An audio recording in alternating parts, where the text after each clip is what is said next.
हाँ, good morning अभिषेक, आपको भी, डिम्पी को भी। मार्केट तो देखिए रिलेंटलेस है अभी। यूएस में भी जो भी फेड ने किया, एक दिन की घबराहट के बाद वापस आ गया। तो I think bull market continues. हमें अभी भी यही चिंता लगती है कि करेक्शन के बिना मार्केट और अनहेल्दी हो रहा है। ऐसा कोई फंड मैनेजर नहीं जो बुलिश नहीं है। और अभी आपको निकुंज ने भी पॉइंट आउट किया कि कैपेक्स और जो मेटल और स्टॉक्स हैं वो सारे ऑल टाइम हाईस पे हैं और 70-80 टाइम्स ट्रेड कर रहे हैं। और कंज्यूमर स्टेपल, कंज्यूमर ड्यूरेबल्स बहुत ही रीजनेबल वैल्यूएशन। तो I am again saying it's a tale of two cities. आपको सिलेक्टिव होना है अपना पोर्टफोलियो बनाने के लिए, कोई दो राय नहीं। लेकिन इंडेक्स पे मुझे तेजी नहीं दिखती। मुझे आपको फिर याद दिला दूं, आज 3 तारीख है, मुझे अगले हफ्ते 8, 9, 10 से एक अच्छी करेक्शन दिखती है जिसमें सारी गुड न्यूज प्राइस्ड है। अब वो चाहे 23,000 पे आए या 23,200 या 22,800 पे, ये कहना मुश्किल है। बट मार्केट ओवरऑल में मेरे को फ्रॉथ दिख रहा है। कंसेंसस बुलिशनेस मींस के corrections will be sharper than you expected. In the mean time stock specific रही है। कल आपको कॉनकॉर दिया था, कॉनकॉर कल एक आउट परफॉर्मर था। उससे पहले आपको मैंने इंजीनियर्स इंडिया भी दो तीन बारी का। अशोक लीलैंड मेरा टॉप फेवरेट। ये अभिषेक जी 140, 50, 60, 70, कल 202 मार गया है। 250 रुपए का भाव दिख जाएगा। आप भी यहाँ, मैं भी यहाँ हूं। आज के लिए आपके लिए 3 पिक्स हैं, आप कहे तो मैं शुरू करूं। सर बिल्कुल बिल्कुल शुरू कीजिए सर। अशोक लेलैंड तो वाकई कमाल कर रहा है और आपका 250, डैम कैपिटल का 245 अब तो होके ही रहेगा लग रहा है वो। हाँ तो सर पहला है रतन इंडिया, कल भी रहा रतन इंडिया पावर। देखिए जो मैंने जेपी और आर पावर आपको दिया था, जेपी 8 रुपए वाला जेपी पावर आज 22 रुपए है। 3 गुना, 12,5 करोड़ की मार्केट कैप।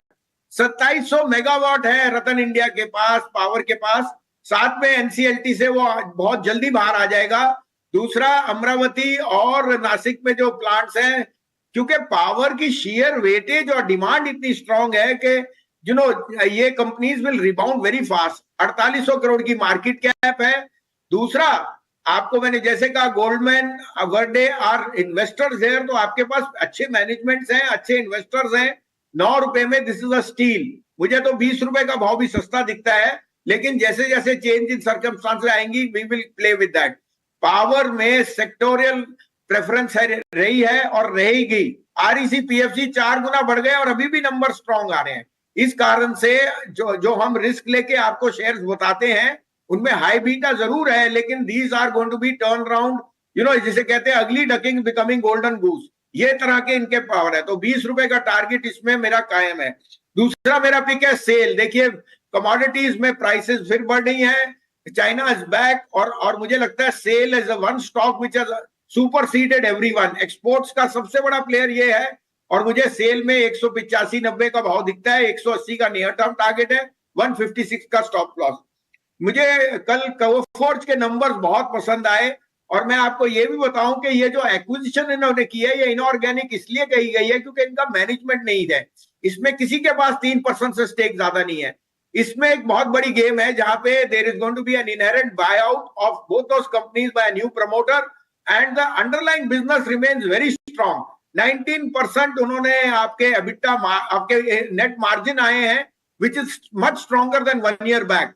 और जो न्यू एक्विजिशन है वो एक्चुअली ईपीएस एक्रिएटिव है। तो ये जो कंसेंसस अब सारे ब्रोकरेजेस 7600 से आगे 5000 के लेवल पे। अरे भाव तो 5000 पहले ही आ गया। अब आपको पास पैसा बनाने को है, गवाने को नहीं है।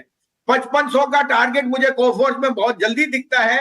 और आपको बता दूं इसमें within the next few weeks और maybe maximum a month इसमें आपको बायआउट का भी अनाउंसमेंट आ जानी चाहिए। So ignore the bad news, buy stocks जहां पे bad news is already in the price. और 7600 नहीं, आप 5000 पे ले रहे हैं। यहाँ रिस्क रिवॉर्ड बहुत फेवरेबल है फॉर अ टारगेट ऑफ 5500। ठीक है, ये तमाम स्टॉक्स वसीम साहब के रडार पर, आप इनको नोट कर लीजिए। इनके स्टॉप लॉसेस टारगेट आप नोट करके रख लीजिए। थोड़े से लंबी अवधि के होते हैं, ऐसा नहीं कि आपको बिल्कुल ट्रेड के नजरिए से होते हैं, तो आप जरूर इसको ध्यान में रखिएगा। लेकिन चलिए शुरुआत करते हैं अपने खास सेगमेंट रिजल्ट एक्सपर्ट का।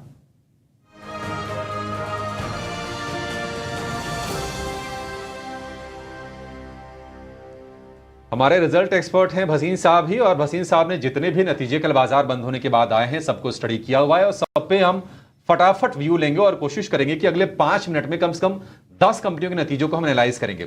शुरुआत भसीन साहब हम करेंगे अजंता फार्मा के नतीजे। स्ट्रॉन्ग नंबर्स हैं, मुनाफे में करीब 65% का उछाल और मार्जिन में करीब करीब 10% की रिकवरी इंप्रूवमेंट हम देख रहे हैं। आपको कैसे लग रहे हैं नंबर्स और क्या करना चाहिए सर?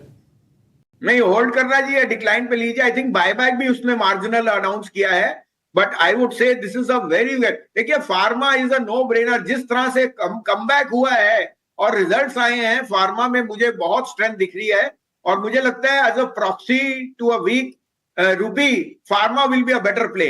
अजंता फार्मा मेरे हिसाब से बाय ऑन डिप्स डेफिनेटली। ठीक है, buy on dips Ajanta pharma. फटाफट एजटेक लाइफ साइंसेज, इसके भी स्ट्रॉन्ग नंबर्स हैं। रेवेन्यू में 21% का उछाल है। हालांकि जो घाटा है वो घटा है, करीब करीब 5 करोड़ से घट के 97 लाख का घाटा रह गया, लेकिन मार्जिन डबल किया है कंपनी ने। भसीन साहब, एजटेक लाइफ साइंसेज ये कैसी लग रही है आपको? ये लाइफ साइंसेज में मॉड्यूल ऐसा होता है कि इनको R&D पे बहुत एक्सपेंसेस होते हैं और उसको मोनेटाइज करने में टाइम लगता है, but life sciences is the future business. और मुझे लगता है ये अगर आपकी होल्डिंग पावर है, क्योंकि ये इतने लिक्विड नहीं है, इतनी फास्ट मूव नहीं करते, ये over a period of time है। मैं यार ये सजेस्ट करूंगा डिक्लाइन पे लीजिए, लेकिन अभी मेरा फेवरेट शेयर जो मैं 240-50 से कर रहा हूं वो है बायोकॉन इंडिया। बायोकॉन में सारी लाइफ साइंस या इंसुलिन का जो बिजनेस है वो फुली अब उसकी मोनेटाइजेशन हो रही है। मुझे बायोकॉन का भाव 400 रुपए जरूर दिखता है। एस्टेक पे मेरी ये होगी, नीति होगी बाय ऑन डिक्लाइन, होल्ड करने की भी strategy, but please add Biocon. ठीक है, एस्टेक को बाय ऑन डिप्स, ये गिरावट पर खरीदना है। बायोकॉन ऑलरेडी हम चलते हुए देख रहे हैं, करीब 260-70 के भाव से देखिए 310 रुपए का भाव आ गया और वहां पर बुलिश है भसीन साहब। वोल्टेप ट्रांसफार्मर्स, नतीजे इसके अच्छा है भसीन साहब। प्रॉफिट में 22% का उछाल है और रेवेन्यू में 17% का। डिविडेंड भी इन्होंने दिया है 90 रुपए प्रति शेयर का। यह कैसा लग रहा है आपको? सर, अगर किसी की चांदी हो रही है तो वो तो पावर ट्रांसफार्मर वालों की हो रही है। BHEL, आप कोई कंपनी ले लीजिए जिसमें ट्रांसफार्मर का बिजनेस है, क्योंकि कैपेक्स ग्रोथ इतनी स्ट्रांग है कि ये कंपनियां अपना रिकॉर्ड टर्न अराउंड दे रही हैं। मैं अभी भी कहूंगा थोड़े से पेडिग्री नाम्स के साथ जाइए, लेकिन ये वोल्टाइम ऑलरेडी इतना बढ़ चुका है कि अब यहाँ सजेस्ट करना मुश्किल है। थोड़ा सा प्रॉफिट बुकिंग कर लीजिए, wait for decline, but power transformers are in a new sphere and they will continue to rule the roast. मैं यहाँ फिर भी कहूंगा अगर आपको डिक्लाइन पे मिले तो quality stock like Tata power is something you should buy. ठीक है, टाटा पावर आपके लिए बेहतर स्टॉक होगा। सीएट पर आएंगे, नतीजे रहे कमजोर। हालांकि क्रूड का फैक्टर है, क्रूड कमजोर है तो कल हमने शेयर को चलते हुए देखा, लेकिन कहीं ना कहीं मुनाफे पर 18% का हिट है और मार्जिन हालांकि जरूर इनका थोड़ा सा बड़ा है। सीएट भसीन साहब, इसको लेकर क्या व्यू है? हाँ देखिए अभिषेक, सारे टायर स्टॉक्स अभी ना कॉर्नरी के ऑटो सेल्स बूम कर रही है, साथ में चाइना से CBT rubber prices have also fallen, उस कारण से उनको फायदा है। लेकिन जिसको कहते हैं बेस इफेक्ट इतना लार्ज होने से इनमें मार्जिन की जो है थोड़ी सी ग्रोथ आई है, लेकिन हो सकता है फॉर वन ऑफ थोड़ा सा कॉस्ट ओवररन हो गया है। सीएट एक बहुत ही बेहतरीन स्टॉक है और अपनी शैली में सबसे ज्यादा मार्केट शेयर है, लेकिन जैसे मैंने कहा ये शेयर ऑलरेडी 4-4, 5-5 गुना बढ़ चुके हैं, तो होल्ड की स्ट्रैटेजी होगी बाय ऑन डिक्लाइन। ठीक है, होल्ड की स्ट्रेटजी, गिरावट पर खरीदने की रणनीति। पीएनजी हेल्थ के नतीजे ये भी रहे कमजोर।